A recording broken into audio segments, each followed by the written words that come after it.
पटना की तंग गलियों से 6 जुलाई यानी सोमवार की रात जब बंटी यादव को उठाया गया तो यह सिर्फ एक किडनैपिंग नहीं थी, ये राजधानी पुलिस को खुली ललकार थी, सीधी चुनौती थी। रात के करीब 11 बजे जब पटना जंक्शन पर लोग जाग रहे थे, अपने अपने काम में लगे थे, तब 6 अपराधियों ने सैकड़ों सीसीटीवी कैमरों की मौजूदगी के बावजूद जरा भी डर नहीं दिखाया। उल्टा उस तीसरी आंख की परवाह किए बिना बेखौफ अपराधी गेट नंबर 1 के सामने पहले दर्जनों लोगों के बीच बंटी यादव की पिटाई करते रहे, फिर उसे घसीटते हुए एक ऑटो में बैठाते हैं और आराम से लेकर निकल जाते हैं। यही से घटना और भी चौंकाने वाली हो जाती है। मीडिया रिपोर्ट के मुताबिक जब बंटी को किडनैप करके ले जाया जा रहा था तो उस अपराधियों की गाड़ी पटना शहर के 6 थाना क्षेत्रों से होकर गुजरी, लेकिन किसी के कानों पर जू तक नहीं रेंगी। पकड़े गए एक आरोपी रवि कुमार चंदू ने पूछताछ में बताया कि हमारी गाड़ी जीआरपी थाना, कोतवाली थाना, कंकड़बाग थाना, चित्रगुप्त थाना, अगमकुआं बाईपास थाना और दीदारगंज थाना क्षेत्र से होकर गुजरी। किसी पुलिस वाले ने हमें रोकने की कोशिश तक नहीं की। इतना ही नहीं, जब हम रास्ते से बंटी को पीटते जा रहे थे तब भी किसी ने आवाज तक नहीं लगाई, मानो किसी को कोई परवाह ही ना हो।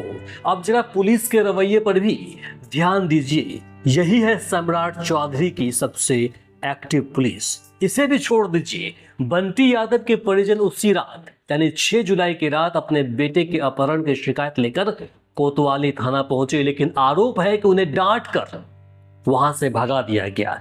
एफआईआर भी अगले दिन यानी कि 7 जुलाई को दर्ज हुई। परिवार का साफ आरोप है कि पुलिस ने इस मामले में समय रहते कुछ नहीं किया। यही से सबसे बड़े सवाल भी खड़े होते हैं। किडनैपरों के चेहरे पर साफ दिखाई दे रहे थे। पूरी वारदात सीसीटीवी कैमरे में कैद थी।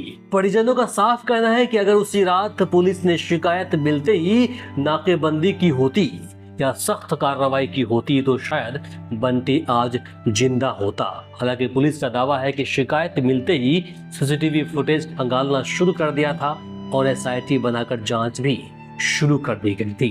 लेकिन सवाल फिर से वही का वही है कि गाड़ी का नंबर सीसीटीवी कैमरे में कैद, अपराधी सीसीटीवी में कैद, आसपास मौजूद लोग, चश्मदीद गवाह, मोबाइल ट्रेस किया जा सकता था। इतना ही नहीं, परिजनों ने कथित तौर पर यहां तक कह दिया कि उन्हें शक है उनके बेटे को किसने अपहरण किया है और वे नाम पता भी जानते हैं। इसके बावजूद 5 दिन बाद पटना से करीब 60 किलोमीटर दूर शहर के बाहर बदतर हालत में बंटी की लाश मिलती है। अब सुनिए सबसे चौंकाने वाली बात। बंटी के भाई का बयान सामने आया है। उनका कहना है कि पुलिस ने कुछ नहीं किया, हमने पुलिस को लाश की जानकारी दी, आरोपियों को पकड़ने में भी मदद की, लेकिन हमारे मामले में पुलिस ने कोई प्रभावी कार्रवाई नहीं की। अगर ऐसा है तो फिर सवाल उठता है कि पुलिस की जिम्मेदारी आखिर क्या है। परिवार का आरोप है कि अगर पुलिस ने ईमानदारी और तेजी से काम किया होता तो शायद उनका बेटा बंटी आज जिंदा होता। वहीं दूसरी ओर पुलिस का पक्ष है कि उन्होंने बंटी यादव को बचाने और आरोपियों को पकड़ने के लिए हर संभव प्रयास किया। लेकिन अब सवाल ये उठता है कि क्या ऐसे ही बचाने की कोशिश कहते हैं? शराब की सूचना पर तो कार्रवाई तुरंत हो जाती है, लेकिन राजधानी के बीचों बीच एक युवक को सबकी आंखों के सामने उठाकर ले जाया जाता है और बाद में पुलिस कहती है कि हमने अपना काम किया। और अब बात करते हैं उस पोस्टमार्टम रिपोर्ट की जिसे सुनकर आपकी रूह तक कांप जाएगी। डॉक्टरों के मुताबिक हत्या से पहले बंटी के साथ बर्बरता और हैवानियत की सारी हदें पार कर दी गई थी।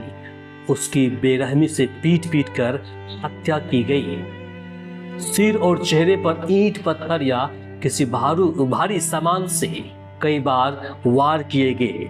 चेहरे इस कदर क्षत विक्षत हो गया था कि आंख और नाक तक पहचानना मुश्किल हो गया था, यानी कि सिर को बुरी तरह कुचल दिया गया था। इतना ही नहीं, बंटी के दाहिने हाथ पर मां का नाम का टैटू बना हुआ था। आरोप है कि हत्यारों ने उसकी पहचान मिटाने के लिए किसी नुकीले चीज या चाकू से उस टैटू को भी बुरी तरह गोद दिया। यह पर आरोप और भी गंभीर हो जाते हैं। परिजनों के आरोपों और शरीर की स्थिति के आधार पर यह भी कहा जा रहा है कि हत्या से पहले बंटी को गंभीर रूप से प्रताड़ित किया गया।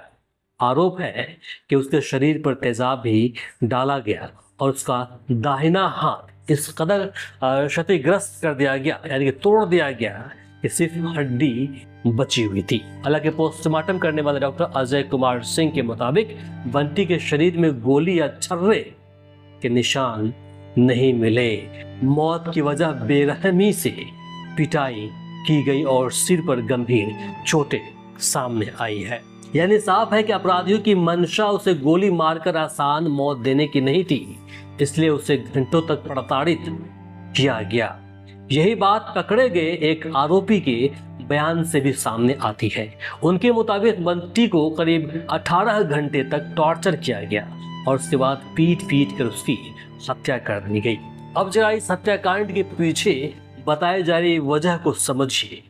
आपको बता दें कि बंटी कुमार यादव पटना के जक्कनपुर थाना क्षेत्र के न्यू करबिघिया इलाके का रहने वाला था। वह यही किराना और फास्ट फूड की दुकान चलाता था। बताया जा रहा है कि पिछले कुछ समय से वह इलाके में चल रहे कथित सेक्स रैकेट की गतिविधियों पर नजर रख रहा था और कई बार उसका खुलासा भी कर चुका था। मीडिया रिपोर्टों और पुलिस के जांच के आधार पर हत्या के पीछे की एक प्रमुख वजह इसी कथित अवैध सेक्स रैकेट का विरोध करना माना जा रहा है। आरोप है किसी वजह से वह दलालों की आंखों में खटकने लगा था और फिर 6 जुलाई को पहले उसका अपहरण किया गया और बाद में उसकी बेरहमी से हत्या कर दी गई। फिलहाल इस हत्याकांड में अब तक 3 आरोपियों की गिरफ्तारी हो चुकी है, जबकि मुख्य आरोपी और कथित सरगना रवीश कुमार उर्फ भाई अब भी फरार है, जिसकी तलाश में पुलिस लगातार छापेमारी कर रही है। बाकी इस घटना को लेकर आप क्या सोचते हैं, कमेंट बॉक्स में लिखकर जरूर बताएं। इस वीडियो को अधिक से अधिक शेयर करें ताकि अन्य लोगों तक पहुंच पाए। आप देख रहे थे वी आवर्स न्यूज बिहार और मैं हूं इमरान। नमस्कार, शब बखैर।